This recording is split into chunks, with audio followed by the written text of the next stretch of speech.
କାଳିଆ ସାଥିରେ ଖେଳିଲା କିଏ?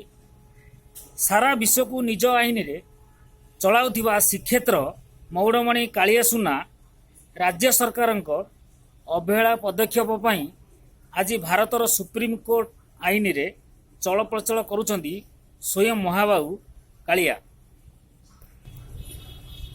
କିନ୍ତୁ ଓଡ଼ିଶା ସରକାରଙ୍କୁ ଶ୍ରୀମନ୍ଦିର ପ୍ରଶାସନ ଯେଉଁ ତଥ୍ୟ ପ୍ରଦାନ କରିଥିଲେ, ଓଡ଼ିଶା ସରକାର ସୁପ୍ରିମକୋର୍ଟରେ ତାର ଓଲଟା ତଥ୍ୟ ବା ଭୁଲ ତଥ୍ୟ ପ୍ରଦାନ କଲେ କାହିଁକି?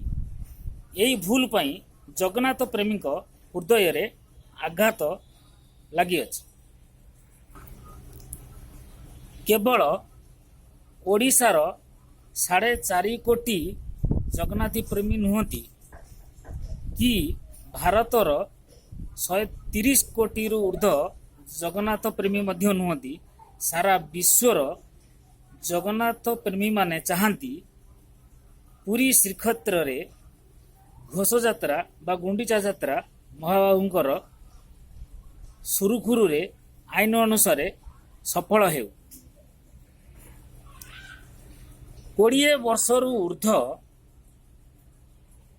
ନବୀନ ବାବୁ ଓଡ଼ିଶାବାସୀଙ୍କ ହୃଦୟ ଜିତି ମୁଖ୍ୟମନ୍ତ୍ରୀ ଗାଦି ବଜାୟ ରଖିଥିଲା ବେଳେ ଆଜି ହଠାତ୍ 4.5 କୋଟି ଓଡ଼ିଆଙ୍କ ଛାତିକୁ ଶକ୍ତ ଧକ୍କା ମାରିଲେ କାହିଁକି?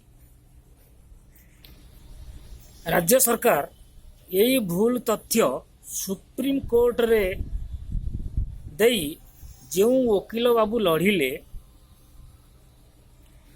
ସେହି ଓକିଲ ବାବୁଙ୍କ ପଛରେ ଲକ୍ଷାଧିକ ଟଙ୍କା